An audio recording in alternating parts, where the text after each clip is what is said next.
Bismillahirrahmanirrahim. Assalamualaikum warahmatullahi wabarakatuh.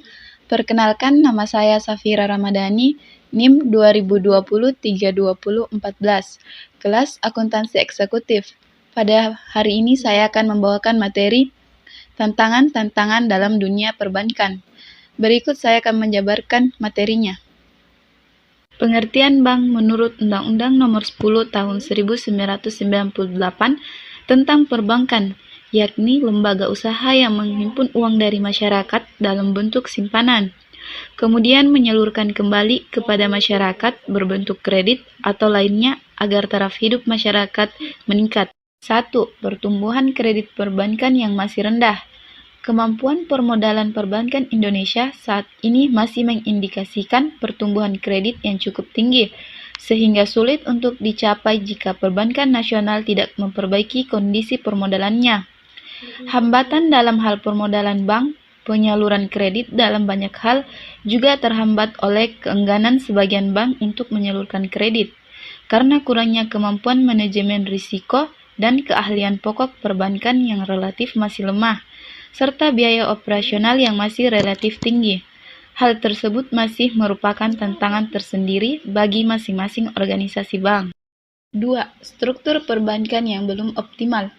Perkembangan jumlah bank dan struktur perbankan Indonesia sejak tahun 1980-an bukan didasarkan pada skema untuk mewujudkan struktur yang ideal. Dalam hal ini, bank-bank minoritas perlu mendapatkan perhatian. Selain jumlahnya yang relatif banyak minoritas kecil, jumlah kecil cakupan usaha yang relatif sama dengan bank mayoritas besar, namun memiliki kemampuan operasional, manajemen risiko, dan good corporate governance yang relatif terbatas. 3. Pemenuhan kebutuhan layanan perbankan yang masih kurang. Sektor perbankan merupakan salah satu lembaga keuangan yang paling dominan berkembang di Indonesia. Hal ini tidak berarti bahwa semua kebutuhan jasa keuangan masyarakat dapat terpenuhi, tetapi sebenarnya masih lemahnya pemenuhan kebutuhan masyarakat tersebut yang ditandai dengan adanya berbagai keluhan tentang kurang adanya akses terhadap kredit, serta tingginya suku bunga kredit dan banyaknya praktik penyediaan jasa keuangan informal.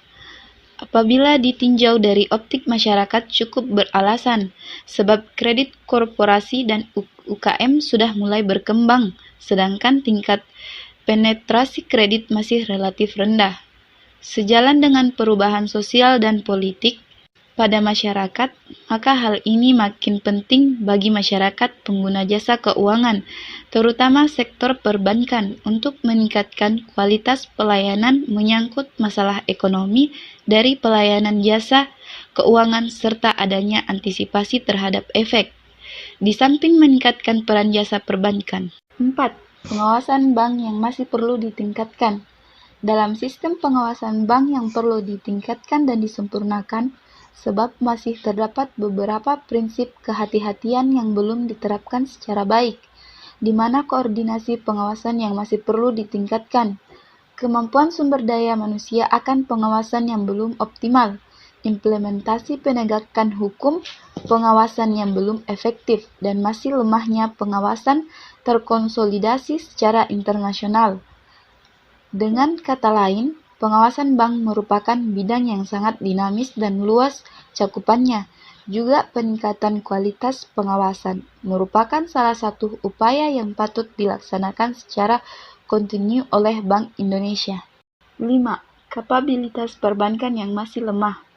Dari sisi internal, terutama corporate governance dan core banking skill, masih merupakan ukuran yang dapat dijadikan sebagai pedoman masih lemahnya kapabilitas perbankan, terutama antisipasi dan pengelolaan risiko operasional. Dalam hal ini, pentingnya penerapan prinsip kehati-hatian, termasuk pengelolaan risiko, akan semakin menunjukkan pentingnya penciptaan sistem pengendalian internal yang berkualitas dan tepat. 6. Perlindungan nasabah yang harus ditingkatkan. Fundamentalinium dari kegiatan usaha perbankan maupun jasa lembaga keuangan secara global adalah kepercayaan. Oleh karena itu, yang menjadi biang permasalahannya maupun tantangan bagi perbankan dan masyarakat untuk secara bersama-sama menciptakan standar dalam membentuk mekanisme pengaduan nasabah dan keterbukaan informasi produk perbankan. Dalam hal ini, sistem edukatif pada masyarakat tentang jasa dan produk yang ditawarkan oleh perbankan perlu diupayakan sehingga masyarakat dapat memahami risiko dan keuntungan yang dihadapi dalam menggunakan jasa dan produk perbankan tersebut. 7. Perbankan teknologi informasi. Menurut penulis, semakin beragam risiko pengelolaan lembaga keuangan dengan adanya kemajuan teknologi informasi, sehingga menambah tantangan yang harus dihadapi pada sektor perbankan. Dalam hal ini, perkembangan teknologi informasi telah menyebabkan semakin pesat perkembangan jenis dan kompleksitas produk dan jasa bank, sehingga risiko-risiko yang muncul menjadi lebih besar dan beragam.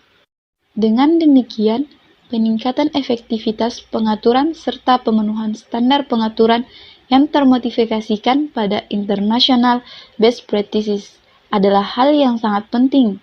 Dalam jangka waktu 5 tahun ke depan, diharapkan Bank Indonesia telah sejajar dengan negara-negara lain dalam penerapan international best practices.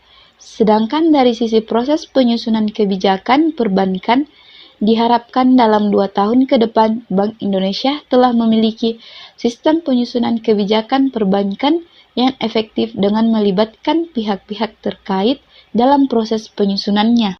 Untuk dapat mewujudkan perbankan wilayah kepulauan yang lebih kokoh, maka perbaikan perlu diimplementasikan di berbagai bidang, terutama untuk merespon tantangan-tantangan yang dihadapi lembaga perbankan dalam beberapa tahun terakhir.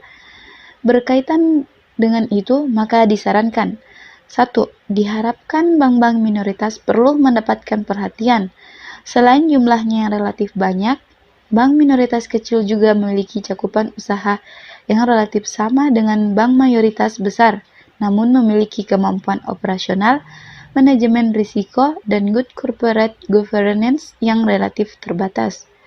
2. Diharapkan pentingnya penerapan prinsip kehati-hatian, termasuk pengelolaan risiko, akan semakin menunjukkan pentingnya penciptaan sistem pengendalian internal yang berkualitas dan tepat.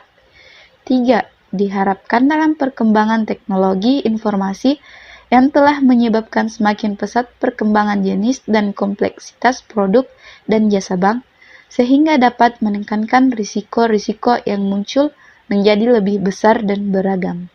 Sekian pembahasan materi pada kali ini. Saya ucapkan terima kasih dan mohon maaf apabila ada kata yang salah, karena kesempurnaan hanya milik Tuhan Yang Maha Esa. Akhir kata saya ucapkan wassalamualaikum warahmatullahi wabarakatuh.